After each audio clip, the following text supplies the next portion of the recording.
I'm John Amodio. I'm chairman of SCORE Staten Island. Welcome to this morning's webinar. SCORE's mission is to foster vibrant small business communities through mentoring and education. This is a program that we had agreed to put on with Councilman Joseph Barilli prior to this COVID virus pandemic that we have. We had said we would put on 3 workshops dealing with marketing. The first dealt with email marketing, the second with Facebook, and this third one is LinkedIn, effective strategies to improve our online presence. We at SCORE have had to make some changes because of this pandemic. We've stopped doing face-to-face mentoring, but actually we've had more mentoring by phone, email, and by video conferencing. We're pleased to be able to do this and look forward to doing more. In fact, we've had more because of this, since we are an SBA resource partner, and we have been able to help people with the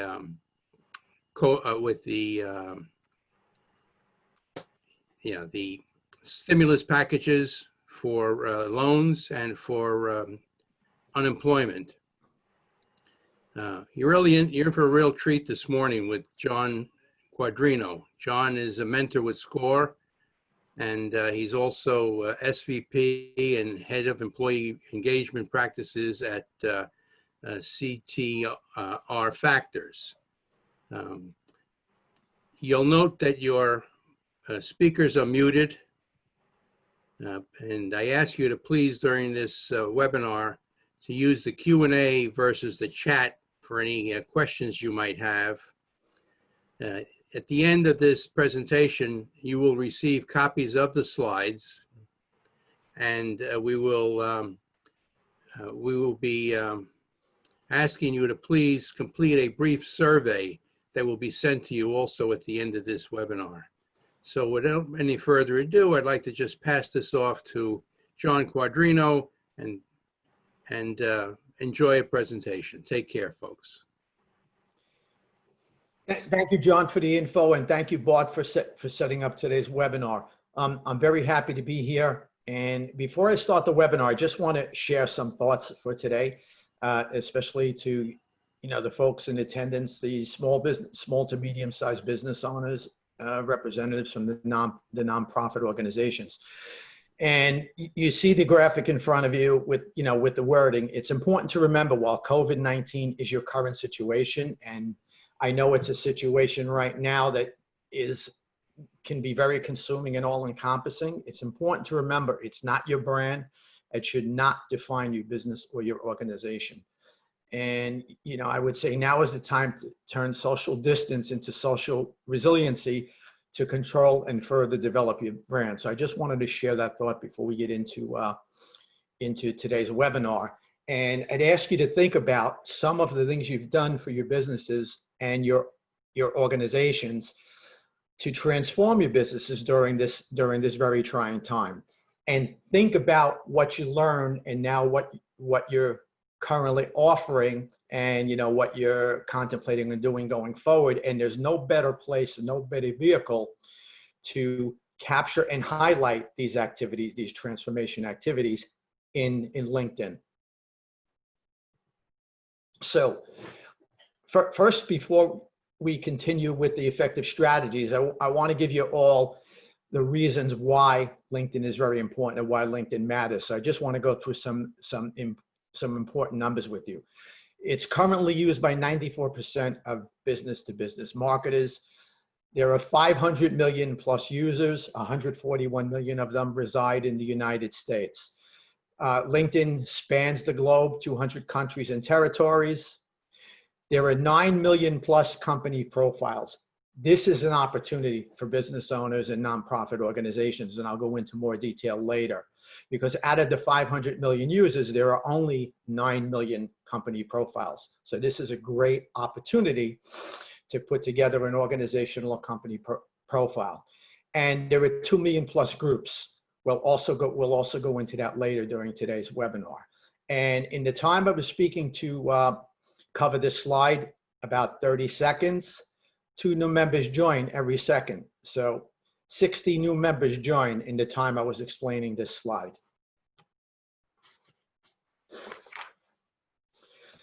So today's LinkedIn effective strategies, we're going to cover 12 strategies that you can put in place that don't take much effort.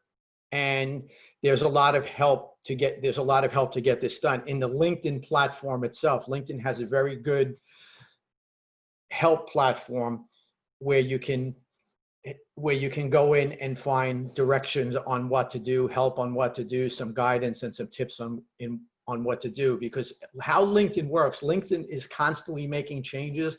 There really is no one document on everything that's in LinkedIn and all the LinkedIn changes. How you basically find out what happens with LinkedIn is you go into the help menu, and that's where they're constantly updating. So getting back to the 12 strategies, I have them broken into 3 subtopics: defining your business, your essential qualities, your strengths, your differentiation, what makes you unique, your value proposition, how you create value for others, your customers, your customers and your clients. Develop, grow and strengthen professional relationships, good networking habits, being real and reciprocal. I call it having a growth and gratitude mindset, and we'll go into more detail in further on during the slides.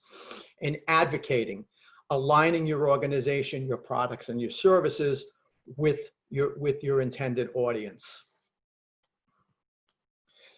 So these are the 12 LinkedIn strategies that we'll cover. We'll go through them one by one. So we'll first take define.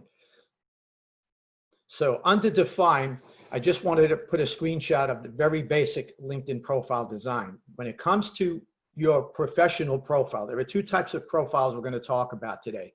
One is your personal professional profile design, of which I have a screenshot right now. And the second will be your company or organizational page. The professional profile is basically all about you. It's what makes you tick as a professional, the value that you offer. So your LinkedIn professional profile will be the foundation of your business and your organization. All right, just as an introduction again, these are just screenshots of a sample profile, which is mine. I just wanted to highlight on this page, you see me moving the cursor around the pencil. Throughout LinkedIn, there are many self-help items in there. One key one is the pencil, or AKA the stylus. The stylus enables you to go in and put in your content and make edits. One other important item in LinkedIn is share with network option. I would recommend only using this sparingly when you have to.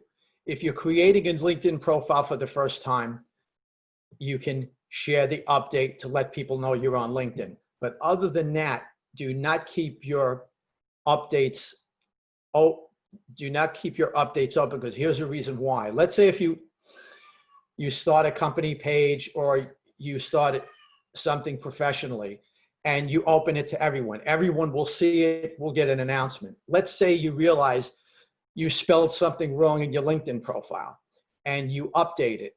Keeping it open, people will see that you have a new position. Let's say 2 days later, you go in to add more features.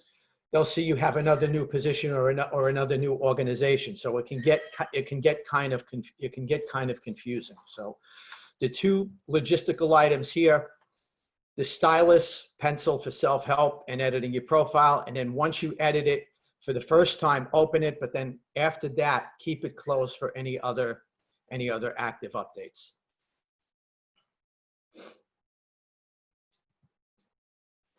All right, so strategy 1, when it comes to your professional profile, and again, I stress that this is a professional profile. The big difference from LinkedIn and Facebook is Facebook, while it can be used for business, and some of you probably attended a really great webinar last week on the uses of Facebook for your business and organization. When it comes to LinkedIn, purely professional. So under the guidelines of keeping it purely professional, there are two things you can do. Customize your professional profile URL.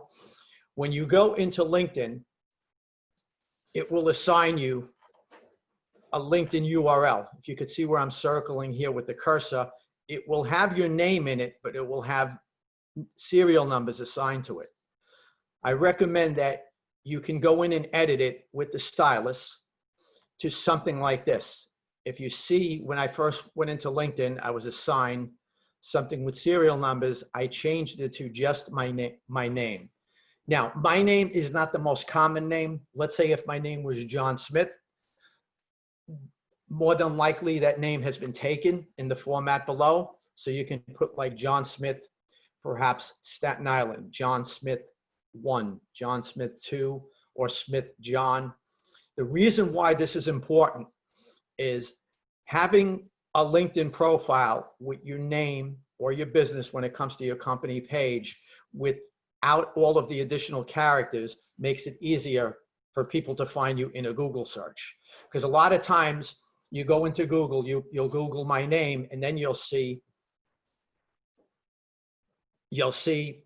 a way to get to my LinkedIn profile. So this is very important. It's another way that you can be found easier when people are doing Google searches on you. Going to email address. As I mentioned, LinkedIn is purely professional. Have a LinkedIn email address that has your name or your organization in it. I have some examples here. These are some of the email names that I go by. I mix and match them in LinkedIn depending on what I want to do. Use examples like this. Do not use examples like this, where I have Indy Jones 1980 at AOL.com, Aries 1912 at Yahoo.com, Movie Lover 123 at Hotmail.com. That's more suited for Facebook. For LinkedIn, you want to keep it purely professional to promote yourself as a professional. Now, if you have an email like this, you can just create a specific email and just use it for LinkedIn. You can just go in and, you can go into Gmail and create your own Gmail email address, use it for LinkedIn only. So at a minimum, have email addresses like this. Do not use this. All right, the second effective strategy that you can employ right away is, this is what your LinkedIn profile will look like if you do not have any photo images. The square or the circle will be blank. That will show your image, and the banner image in the back will be blank. I recommend taking the opportunity to show a photo image of yourself and taking further opportunity to put in a banner image, which can tell a little bit more about yourself. Because in your LinkedIn headline, what you want to do is you want to show your value proposition, what makes you unique, what your differentiation is as a professional, and why put photos in. In case you're thinking, you might be camera shy, photos get 20 times more views and receive 9 times greater connection requests. So having a photo, people like to deal with visuals, they like to deal with images, and they're more apt to reach out to people with photos. So guidelines on the photo, the professional photo. Attire matters. If you can see on mine, I have a button-down shirt and I have a tie. You don't have to have a tie, just something professional. Headshots work best. No selfies, because the selfie, you're never going to get the perfect angle. Be approachable, be welcoming, smile if you can, and then 400 by 408 megabit max, and watch your background. And if you could see the photo here, I just have a blank background. Now, getting to the banner image. When it comes to the banner image, I would recommend have a little fun with this and take an opportunity to tell a little bit more about yourself. This is a banner image that I'm using right now on my personal professional LinkedIn profile. And just to give you an idea on what I'm looking to convey to my audience, you see a figure jumping over a chasm. They're about to land on the side that says possible, and what's falling into the chasm are the letters I am. I use this as a way to convey that part of my personality is I'm optimistic, and I look at the positive things. I like challenges. So that's what it tells about me. So doing this again is another way to tell my audience about myself. Now, underneath the photos, down here is your headline.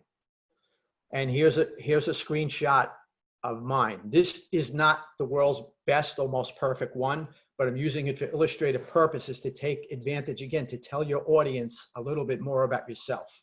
So I could easily put here, I could have put my position at CTR Factor.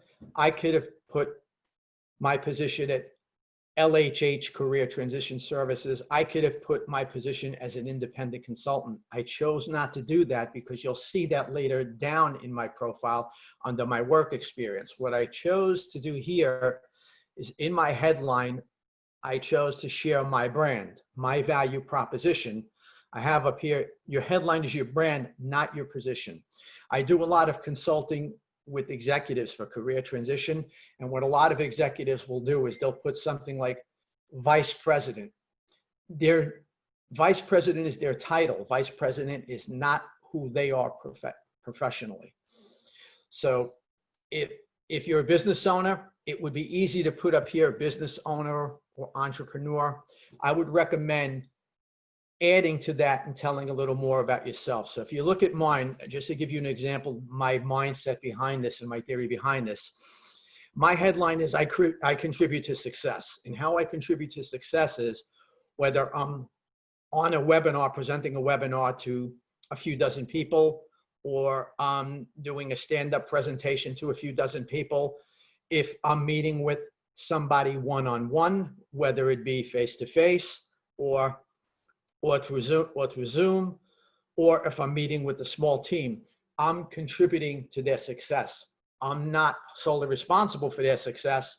I'm helping to contribute to their success. And some of the things I do that with: employee engagement, training, design and delivery, diversity and inclusion, and career development. So I took the opportunity to use this headline to tell a little bit more about myself than just to say Senior VP Employee Engagement, or executive coaching, or independent consultant. And keep your headline clear and concise, 20 seconds or less. It could easily take somebody 20 seconds or less to read this, to convey your message. And just some headline examples that I have down here. So I have creating great customer service experiences versus service manager. So I could put I'm a service manager, but is that what I really do? No, what I'm doing is I'm creating great customer service experiences. I have another one, happiest person in real estate versus real estate agent, dynamic design thinking project manager versus project manager, enthusiastic entrepreneur versus business owner, creator of fantastic cuisine, sous chef versus sous chef. So have a little bit of fun with this and take advantage to convey who you really are as a professional. Now, why it's important to do this and complete your profile: the numbers are compelling. Completed LinkedIn profiles are noticed 25 times greater and receive 30 times more messages. Okay, the fourth effective strategy is to fill out open for opportunities and showcase services sections. This is a section that's also on your LinkedIn profile if LinkedIn is trialing it in your area. And the reason why I'm saying if, this is something new that LinkedIn has been doing the last year. And when you go into your profile, you'll either have it at this time or you won't. If you have it, definitely take advantage of it. These are screenshots of what's on my profile. I have them intentionally blank right now just to show you what it looks like if you have it. If you have it, fill it out. So on Show Recruiters, you're open to opportunities. Most of you I know are employed. You have a business, or you're working in the nonprofit industry. That being said, you can still use this to talk about opportunities for yourself and what you offer. Now, more relevant to today's audience, showcasing the services that you offer. So here you can go in, add services you offer, showcase services to clients, how it works, tell us about your business. You can fill this out. There's self-help guided menus. And then what'll happen is when they go into your LinkedIn profile, they'll see your photo images, they'll see your headline, and there's a little bit more about yourself, opportunities you're open to, and services that you showcase. So they'll have this all right up front when they look at your LinkedIn profile. In that, again, 20 seconds or less. In 20 seconds or less, I can look at your LinkedIn profile. I can look at these 2 photo images. I can look at your headline. I can look at this if it's here, and right then and there, I can form a very nice nice perception of you as a professional that I'd like to deal with and I'd like to work with.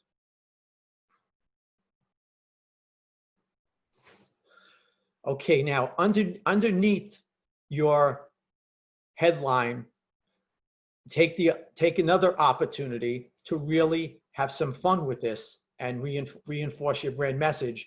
There's a summary section to engage your audience, answering who you are. So you can take this in several sentences or less, add some bullet items, and give your intended audience another great impression of yourself. And I have it listed in 5 basic things you can put in those several sentences or less, and some of the process. So this is a screenshot of what I have on my LinkedIn profile. Again, not the greatest, just using it for illustrative purposes. And what this will tell you about me is it will reinforce a brand message. And what I have in there is my brand message. My brand message I have is I'm a lifelong learner committed to partnering with organizations and individuals to achieve success. How I'm regarded, I have here, regarded business leader who rose through the ranks with an established track record of strategic planning. I have the sentences there. My strengths, I have there. Now, what you can also do, you can update your LinkedIn profile every once in a while and, change the bullets here according to what, you're looking to do, what you're looking to convey to your audience, your skill sets, your interest. I even have interest here on things I like to do, giving back, paying forward, exercise, and ketogenic nutrition, just to tell the audience a little bit more about myself. The reason why I have paying it forward and giving back, I do a combination of for-profit and pro bono work. So I've taken this opportunity, again, to tell a little bit more about myself as just saying Senior VP, CTR Factor, Executive Career Coach, LHH, or Independent Consultant, or even Score Mentor. So I took the opportunities to do this. So feel free to follow this format.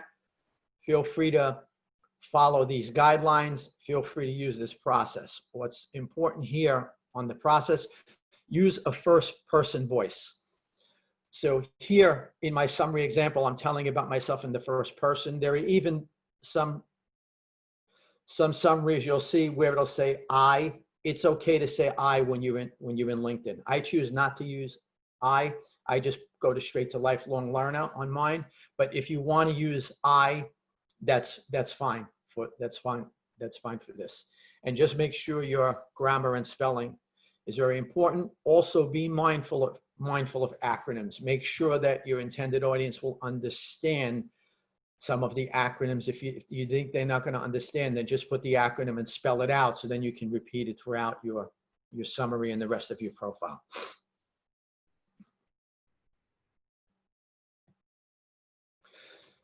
Okay, strategy number 6.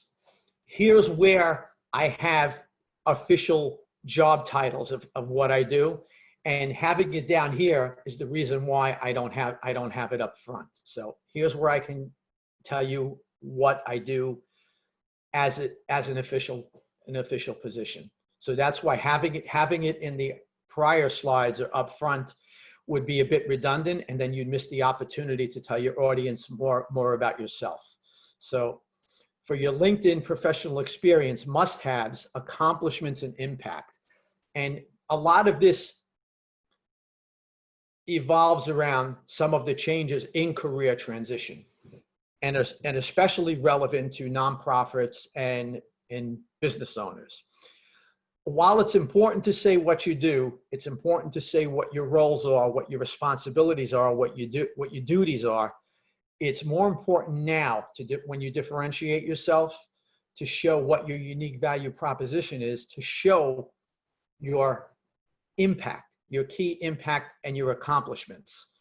In other words, if you were to go into a LinkedIn profile of several years ago, or even an executive biography of, let's say, 10 or 15 years ago, or a business owner's biography, or a nonprofit leader's biography of 10 or 15 years ago, it would be filled with all of the things they're responsible for, all of their key duties, which is important.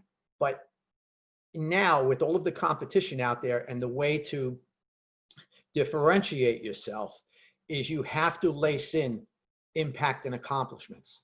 So if you see here on this slide, basically the 2 or 3 sentences under each of these positions are more responsibilities, roles, and duties. So getting beyond that, here's where it's very important. I have what I call success stories. You see these bullet items that I have here on this page. You can take 2 or 3 of these bullet items for each of the roles and put them here. So on my LinkedIn profile, where it says see more, you would click and you would see 2 or 3 bulleted items on impacts and on accomplishments, going beyond my responsibilities, going beyond my role, to show what did I do with that, responsibility, and what did I do with that role.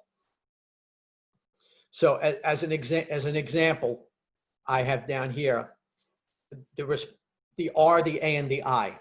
The R, I have the role, the A, the accomplishment, the I, the impact. So just to give you an idea, the role here I have, in this example, led file service delivery across New York City, responsible for field operations, productivity, quality, profit and loss financials.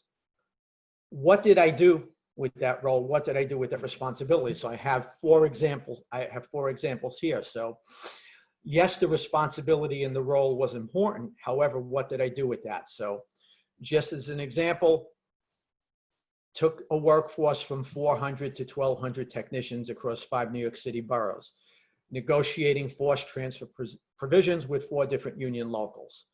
The second example I have here is partnered with human resources on training initiatives to accelerate onboarding for 800 new FiOS technicians. Assisted in negotiation of lease agreement for FiOS work centers. I'm not going to read them verbatim, word for word. Partner with marketing organizations to establish local grassroots initiatives. So in this top example here, I've taken my role and my responsibility to show my intended audience what I did with that role of responsibility, what my accomplishments and what my impacts were. In the second example, directed a staff of 1,600 management and unionized employees responsible for service delivery. So what did I do with my responsibility and my role of the 1,600 management and unionized employees? So I have key accomplishments here, and where you can, it's important to quantify some of your impact and accomplishments. If you can't quantify it with the numeric, then use some qualitative type language. So in the examples here, if I go down to this bullet here, I'm circling, achieve 50% FiOS data penetration rate in Staten Island. Here's one down at the bottom, I have established Manhattan Mobile Garage, cost savings of $1.5 million.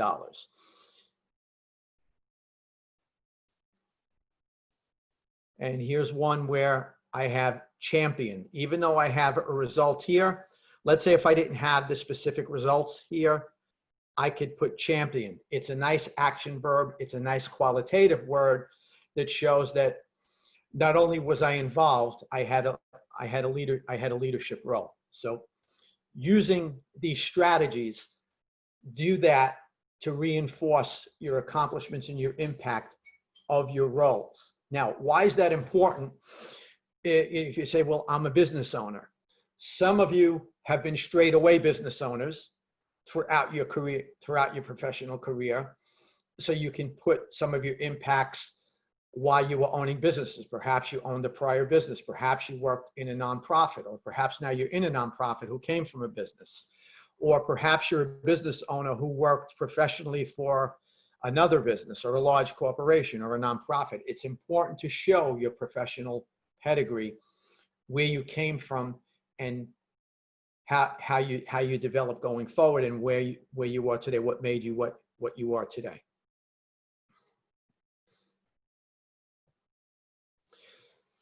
So just some other overall guidelines for your LinkedIn professional profile.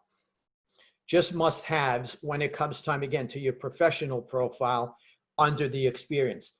Put the company name, put the position overview, 2 or 3 sentences on your roles, responsibilities, have your success stories, your accomplishments and impact. If you have any key words, phrases, nomenclature that's important to your industry, your profession, your business, your nonprofit, make sure you have them in there, because what's important is when people do LinkedIn searches or people do Google searches, there's algorithms for those keywords, and you'll come up sooner rather than later in searches.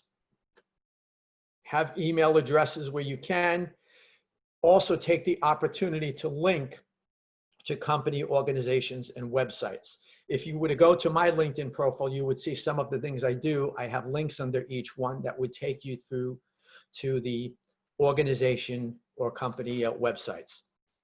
Good to have, if you have it, supporting documents, videos, links to other pages, articles, websites, anything you may have written, any other websites you have, especially if you're business owners and nonprofits, more than likely you're going to have websites. And any recommendations from colleagues and peers. And I would keep your experience time frame to 20 years or less, because here's what happens. There is a certain bias or unconscious bias out there in the professional world where they'll look at somebody who's 20 years beyond and start trying to age them. Personally, I think it's inappropriate to do. You need to look at the person and see what it is they bring to the table. But there is a certain amount of bias out there. As a way to get through that in LinkedIn or even Facebook or any other place you post, you don't have to say, you know, you did this 25 years ago. Just say you did this and show, because what you want to do is not make anybody's perception of your age an issue. You want to bring to the table, this is what I'm about. These are my accomplishments. This is my impact. This is what I can do for your organization. This is what I can do for your business. This is what I can do for you as a client or a customer of mine. So just try and keep 20 years or less. If you have experience prior to that, that's very relevant and very important, just put prior professional experience. And then just be mindful of acronyms. Make sure your intended audience will understand. If it's an acronym that may be confusing, at least spell it out once, then put it in parentheses, and then you can continue just the acronym throughout the rest of your profile. Be careful of technical jargon, be careful of slang, and be careful of photos and images. You know, and I'll stress this again. This is a professional, it's a social network, but it's a professional social network. Your images must be purely professional.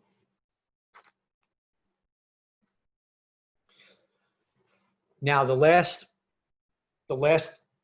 effective strategy that you can easily do under define is complete your profession, to make your professional profile complete so you can get more views, is add your education, volunteer experience. If you have it, list it. If you don't have it, that's okay. But if you have it, list it, and accomplishments. So your education, you can put down similar to what I have, and you notice there's the pencil here. You can just follow along the pencil and the stylus and you add your information. I have my graduate degree and my undergraduate degrees. Notice I have the degree spelled out. It's important to have the degree. It's important to have the degrees spelled out.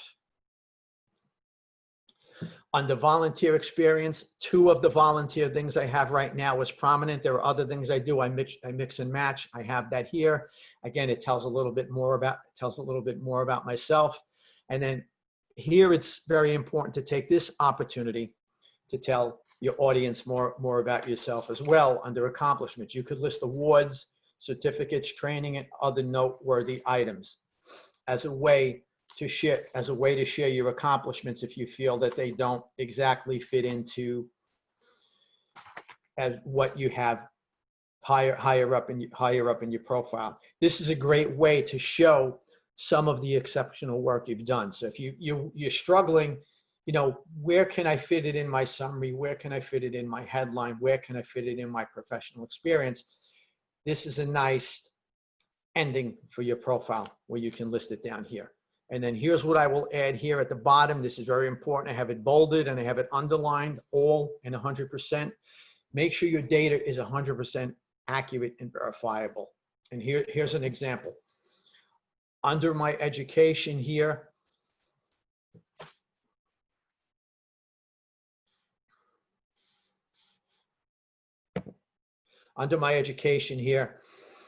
I have where I attended. I don't have any dates. You don't need to put dates on your education unless you recently achieved your degree or completed your education within 5 years. Leaving it blank, the audience will understand that you achieved a degree. Now, in case you're thinking, well, I'm going now and I'm expected to graduate in 2022, what should I do? Then it's okay to say expected graduation, June 2022. The reason why you want to leave it blank is it's a dual purpose. Let your audience know that you completed your degree. And also, some of us have degrees that go back into the 60s, 70s, 80s, and 90s to legitimately get around the age bias or unconscious bias. So I recommend leaving it blank unless you recently achieved it within the last 5 years or you're in the progress of going, because it's important. Let's say if I had Wagner College and I wasn't going to graduate until June 2012, and I'd have to explain, they'd say, hey, you graduated from Wagner, that's really cool. I'd say, well, not technically, I'm not until June 2022. And they'd say, but you put down that you graduated. And then you get into, well, I really didn't mean that. And then your conversations or your networking can go in a different direction. Going back to volunteer experience, it's not mandatory, but again, if you have it, use it because it's very relevant. It will convey social responsibility. Social responsibility is very important, especially now with all of the different generations out there in the customer client base and in the customer workforce. The younger generations now, the Gen Ys, aka millennials, and the Gen Zs are very socially conscious and socially responsibility, and understand that's another way to get to a large segment of your intended audience. And you can also use this as another way to show a little bit more about yourself. In some of the examples I have here, in your volunteer experience, you can put, you were a project leader for Toys for Tots. You were a past president of a Rotary Club. You were on the board of directors at the YMCA. You were a team leader, My Town Country Garden. It will tell more about your professional, how you were well-rounded professionally.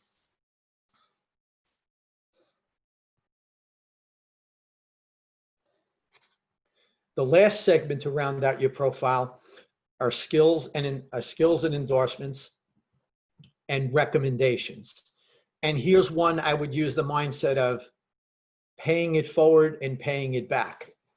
Skills and endorsements, you can add them, you can reorder them, you can list several dozen skills and endorsements. I would say do no more than 30. And again, you can continually order them to what you want to show as more prominent based on your current situation. Skills and endorsements are out there for people to endorse you, and then you can also pay it forward by endorsing them. But I would also say, please make sure that, if you reach out to people for endorsements, reach out to people who you believe can legitimately endorse you, and then don't just go out and endorse people to endorse people too. Make sure you really feel they have the skill and it's someone that you legitimately know, because you don't want to be perceived as somebody who's just collecting skills and endorsements, or you don't want to be perceived as somebody who's a serial endorser. Recommendations, very important. And here's one again, received and given. Here's an example on recommendations. Your contacts can write recommendations for you, or you can give recommendations to people. So again, give recommendations that are meaningful, and make sure the people who give recommendations to you really know you and can vouch for you. Because let's say, as an example, somebody really likes that recommendation. So let's say if here, for this sample here, they're saying, I know John for 40 years, he's been a huge success in business and do his work ethic. Let's say now I'm shopping online, and I see John Q's LinkedIn profile, and I see somebody who says they know him for 40 years, he's been successful in business. Let's say if I happen to know that person, I might reach out and say to that attorney and say, how well do you know John? And they may say, well, I really didn't know him that well. I just did him a favor because he asked me to recommend him. You got to guard against situations like that where, again, people will get the wrong perception of you. So use this legitimately.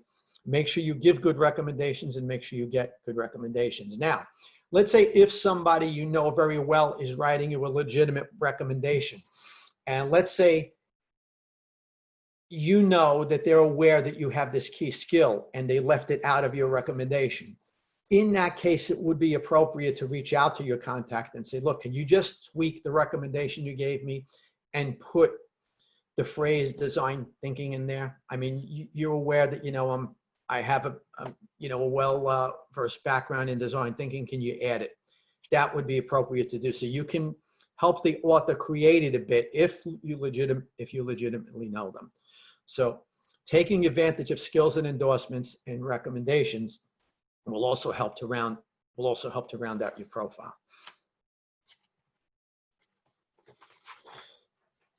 So under the next section of the 12 strategies, under develop, there are two key strategies I want to cover, and keeping in mind practicing a gratitude and growth mindset. So the first one is LinkedIn profile professional interest. Down at the bottom of your profile, you'll see your professional interest. And in your professional interest, you can put down key influencers, companies, groups, and schools. I would recommend you do this for each. Under influencers, no more than 12. Companies, 24, groups, 24, schools, several. Unless you really have an extensive education and you legitimately could show it, then put that as well. So the reason why you don't want to load it, all of them, you don't want to look like a person, again, who's doing it in serial fashion, doing it just to do it. So here's examples of how you would do this, and you can continually update your interest here via following and unfollowing. You could follow a company one day, and let's say if they lost interest in you and you lost interest in them, you can unfollow them and add a new company. So as an example, for influencers, I have here two. I believe I have one or two more on my profile. These are key people who I like what they're all about. I like some of the things they say. Having them as influencers, things that they post come into my LinkedIn feed. And I gather intelligence that way. On companies, I have companies that I have associations with, companies I'm interested in. So let's say, as an example, I'm a supplier. I do B2B. And let's say I'm looking to supply some equipment to some telecom equipment to, let's say, Comcast. Comcast is a big competitor of Verizon. If, let's say, their person who purchases the supplies would look to see what I'm all about and interested and say, well, look, Verizon's there, not Comcast. That person may say, well, they're not even following us, how interested they are in us. Companies, people, organizations want to see a mutual interest. This is a way to show mutual interest. So if I was selling to Comcast, I could keep Verizon there, but I'd make sure I had Comcast there. But the real whammy would be if I was interested in selling to Comcast and didn't have them there, but had Comcast competitor there. So that's an example of how you can use companies to show mutual interest. I have LinkedIn there because I do a lot of work with LinkedIn. I have Google there. I have SCORE, which is an organization that's near and dear to my heart. I have about another dozen on my profile, but that's how, that's the methodology behind it. Groups, these are associations that I like to learn from. I like to share information with professionally. So one is design thinking. I'm involved in other groups too with design thinking because some of my volunteer activities, I'm on an advisory board for Rutgers University's design thinking program. So that's one of the groups. LHH Alumni Network. It's a network of executives and employees who went through the career transition process, who were coached through LHH's career transition program and executive coaching, which that's one of my for-profit things that I do. SCORE Mentors Group, and there's about another 10 to 15 down in my group that you'll see. There'll be a direct tie-in to something I do or something I want to share. And then schools are good to follow your schools because there's a nice bias or unconscious bias. Now, biases and unconscious biases are not totally bad. They can be good too. And when it comes to educational institutions, especially alumni, there's always an affinity for fellow grads, fellow alumni. So that's why it's important to list schools you've attended or schools you have a working relationship with. So if you were to look at mine, SUNY and Wagner are places I attended and I graduated from, but Rutgers, you would say, but John doesn't have a Rutgers degree.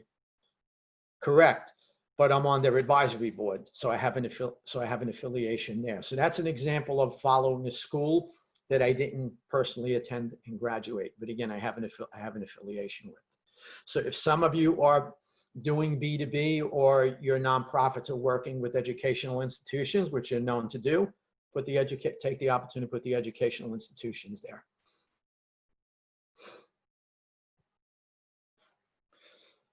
Okay, professional profile, interests. So this recaps some of the things I did, and you will all receive a copy of this presentation. All these slides are verbatim. So this will reconnect some of the key things on why you would want to follow groups, why you would want to join groups. Networking. All right, this is a very important page, and I have certain words bolded, underlined, highlighted, having quotation marks around on purpose. Networking with LinkedIn effective etiquette. Networking, net and working. It takes work. You need to work at this. And effective etiquette. Etiquette's very important. I have a graphic there. On the left-hand side, networking, optimizing with empathy, understanding the person you're looking to contact, you're looking to connect with, you're reaching out to, understand their needs, their feelings, what they're trying to accomplish, the understanding of their time to build bridges to go beyond. Not here that I have down at the bottom, in essence, not burning bridges. And again, this is a social media platform for professionals, a social professional media platform. No politics, no cultural insensitivity, no profanity, rough language, hostility, no stalking, spamming, not on transmit only. Be reciprocal, no insincerity. Be real. Be professional all times. Think about your company or your organization's code of conduct. If you're going to be violating that on LinkedIn, don't do it. That's a good rule of thumb. In other words, if I was to do this at work and post this at work on the company email, or if I was to interact with a fellow nonprofit colleague or another person in B2B, would it be deemed inappropriate? If it is, don't do it. Don't do it on LinkedIn. Now, just quickly on connections, there you'll hear first, second, and third degree. First degree connections are people that you connect with directly. Second degree connections are people that your first degree connections are connected to.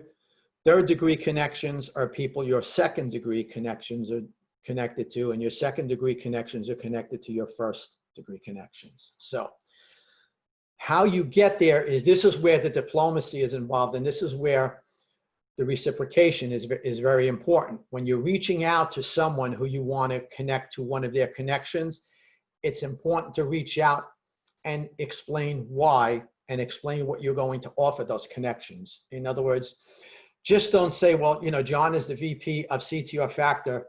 Can you connect me with him? Give a reason why. Be understanding of the individual's time as well, and also have something in it for them too. Be able to trade off. Now, because of time, and we want to get through Q&A, I can't go through these examples, each one by one, but I'll be in the Q&A at the end. If anybody wants to refer to any of these directly, I'll be happy to go back to them. And then also, this is basically a condensed version of a 3-hour workshop that we're using. If anybody wants to go over anything specific, you can reach out to us at SCORE, and we can go over anything and everything here, even if there's something that hasn't been covered in any of these 12 key strategies. That's what we're here for as a mentor team, to work with you. We'll be happy to do it. So these are just some more examples on what to do and what not to do. Now, the last item under advocate is creating a company page or an organizational page if you're a nonprofit, how you publish content, and using hashtags. Hashtags are important so you can be found in searches. So this is a basic schematic of the profiles. To the left is the professional profile for networking. The company page, which I'm going to cover, is for promoting. So your professional profile about your professional self is for networking. Your company or organizational page is promoting your organization. Now, notice I did not at all say selling. This is not about selling. This is about growing a network, growing professional contacts, being reciprocal, practicing gratitude, using growth strategies so you can eventually lead to sales opportunities, driving people to your website, where there'll be a call for action. So your call for actions here are twofold, but they don't involve selling, networking, and promoting. I just want to be clear with that, because again, this is a social professional network, not a selling network. But if you think about it, the more you network yourself with your unique value proposition, your differentiation, and you promote your organization or your business and the people that you're aligned with in your business or your organization, what better way to help garner potential opportunities in the future for sales and calls to action from clients and customers. Now, LinkedIn company page design. At the bottom, again, this is a schematic and this is a copy of SCORE's LinkedIn page. This is to improve top of mind awareness, to promote your business or your organization. The key thing here, you must have a LinkedIn professional page in order to have a company page. So whether you're a one-person business or you're a business of 50 people or a nonprofit of 75 colleagues, one person must have a professional profile, and then that one person who has that professional profile can build onto the organizational page. Here on this page listed are some of the nuances in between. So on your professional page, you grow your network by connections. Here you don't have connections. You're basically just promoting your business and your organization. Here you have an ability to follow others to join groups. Here you can get users to follow your company page or your organization. Here you can post. Here you can put some of your organization's information on. So your organization and then about yourself here. Here you have a headline to define yourself. Here you have a summary to define your business and organization. Here you would highlight your professional skills, accomplishments, and impact. Here you highlight the collective for your group or your organization. And just to sum up at the bottom again, you must have a LinkedIn page. So here's the LinkedIn page, how you would do it. You want to garner first impressions and you want to garner B2B lead generation, again, as you're promoting your business. Leveling the playing field. Here, why do a company page? If you have a company, companies, organizations with complete info are 30% more likely to be regularly viewed. Logo and header image can increase LinkedIn traffic up to 6 times. So it's important here. We have our logo and score, and we have a nice banner image to tell about ourselves. Customize your LinkedIn page URL similar to what you would do on your professional page. Use compelling, relevant search engine optimization keywords and phrases so you can be found easier in Google searches and in LinkedIn searches to get around the algorithm. Your LinkedIn company view. This is similar to your professional summary. Tell about yourself. And the key thing here where you can tell about yourself is to, if you have a website, just borrow freely from your website. Don't make it an exact mirror image, but borrow some of the key concepts, the value proposition, how you create value for your customers and your clients, your branding, what your brand is, how your organization is perceived, what you do for others, what's your reputation, how your organization is regarded. Take the opportunity to put that there in similar fashion to your professional page. And why do this? 81% of online shoppers perform research between making large purchases. And here's a number that floored me when I first came across it several months ago doing a prior presentation. B2B buying decisions involve approximately 6 to 8 people. Now, that could 6.8 people, a shade under 7. So that could be 7 people in one organization, or that could be, if it's a small organization of 2 people, them reaching out to 2 more colleagues who reach out to 2.8 more colleagues. So there's discussion going on, and there's kind of, I would say, voting going on whether they should use your services and your products. So that's very important. Other important sections you could use, and we can be with you virtually now, God willing, hopefully someday in the future, to go over some of these other features of LinkedIn where you can promote your business. You can use showcase pages. You can use career pages if you're looking to attract people to your organization. You can use lifestyle pages to tell a little bit about a day in the life of your organization if you have a larger organization or larger business. You can allow people to follow your company or your organization. You can put updates here. You could add videos, which would tie into the presentation last week on Facebook, how you can use Facebook videos on here, and the verification checkoff. This is very important for that one person who's going to create the company page or organizational page. They have to check the box that they are the verified, authorized representative to do this and have the right to make the updates. If you have an organization or business of 75 people, only that one person whose professional profile created this can make updates to this page. So that's important to mention. Let's say if you're a business with 2 partners, you got to flip a coin and pick the one partner who will be able to do the updating for the company page. I would pick the one who's most PC savvy, so they can, get the updates done in timely fashion. Publishing articles. I have some basic guidelines here on the best days of the week to do it and the best times of the day to do it. I have that here. And just to sum this up, being professional, opinions are fine, but not being judgmental. Going back to what I said, being professional at all times. The 2 key things here are, well, I don't have anything original to publish. That's okay. For those of you who can, you can create. For those of you who don't have it, I call it curate. Like if you were to go to a museum, there's a curator there. They curate artifacts. They curate exhibits. They give due credit to the author or the creator. So it's okay if you can't write your own articles, you can take somebody else's article, somebody else's post, repost it, but just make sure you give them due credit.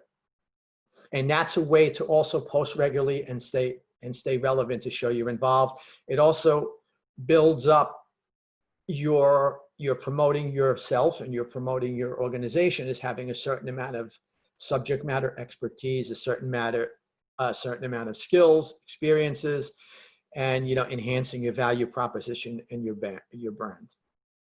Last item here. I know we're over by a few minutes. I want to go through is hashtags. Hashtags are very important. There's even a menu when you're posting or writing to add hashtags. I would take advantage of hashtags. I would do no more than several. I have 5 recommended here.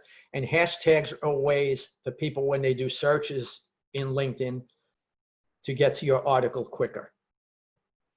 So if I look at this screenshot I have here, this is one of the leaders at Rutgers. I was at a recent forum on a panel on introducing design thinking and change management back into your organization. So what the person who was moderating the panel and running the panel posted, with thanks to myself and the fellow panel members, but you notice they added at the bottom Rutgers and design thinking with the hashtag. If people were to look up Rutgers and design thinking, it would go straight to this article. Here are other examples. This was a LinkedIn stand-up workshop that I did a few months ago. You'll see at the bottom that's bolded there, not bolded, that's highlighted in the blue. They're hashtags, again, leading others to find via search. And then just to sum up everything down at the bottom, out of this presentation, when you get this, the electronic copy, I would recommend you print this page and keep it handy with you. This encompasses everything I've said basically on the do's and the don'ts. Take this, follow these guidelines. You'll create a nice, robust, professional presentation. You'll be able to grow and develop your network with gratitude, paying it forward, paying it back. On the right-hand side, I have 10 words with P. As you can tell at the bottom, I put pizzazz because I really ran out of good P words to start with. So personalized, professional, polite, praiseful, positivity, prepared, purposeful, priority, paying, and I added pizzazz because I ran out of P words. And John, can I take it back to you? Before one thing I'll say. Thank you, John. Thank you for attending. It was my pleasure. And now our chairman, John. Thank you. I want to thank everyone for attending. There is one question that came up, but John, that maybe you could answer. Okay. And it's how best to determine the group you should join that would help promote your business. Okay, so it's going to be a group that's relevant, and it's important to also look when you go into during groups. It has the number of people involved in the group. Now, understanding, let's say if we were to because you could create your own group. If we were to create a group and somebody was to go in and possibly contemplate joining it later today, they would see one member in the group, because again, you have to start somewhere. If it's somebody that you know professionally and you're trying to get together and attract attention, promote yourself and promote your organization, you can join a smaller group, or you can start a smaller group. If you're looking to join already existing groups, join groups that have a lot of followers. The more followers, meaning the more people involved, the more that if you're going to post in the group, or you're going to add commentary in the group, or you're going to add some articles into the group, it will help you by doing that, because you want, as I mentioned, you can do 30, 40 groups if you want. I would not recommend doing that. Have some quality to the list of groups. Make sure it's something where there's going to be a reciprocal type relationship. You can help them and they can help you. You can gather intelligence from the groups, gather information, and they could get the info, from you as well in there. As a matter of fact, let me just go back to the slide on groups. Thank you, John. And okay. Yeah, just on groups. So under this one, I have functions, research type groups, manage groups, follow companies and thought leaders, ones that are relevant to you. I have research. You can even research related groups. You could even try a group for a day or two. And if you see that a lot of the stuff comes in is, again, because I'm mentioning don't be political, but that doesn't mean everybody on LinkedIn is not. Let's say if you're researching a group and 2 or 3 days later, you realize it's just a rant fest, unfollow the group. They won't know you're unfollowing them. You could follow and unfollow and connect and disconnect from people. They don't know that you're doing that. You can do all that anonymously. So hopefully I've answered that question. Yes, John. Thank you very much. Remember that John is available if you wanted to reach him through SCORE.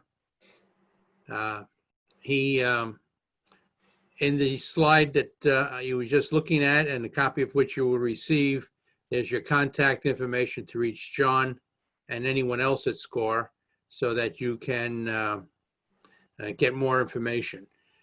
You will receive a survey that I would appreciate you respond to, so that we can get a better feel as to how we've done with this webinar. And again, just thank you all for attending. Be well.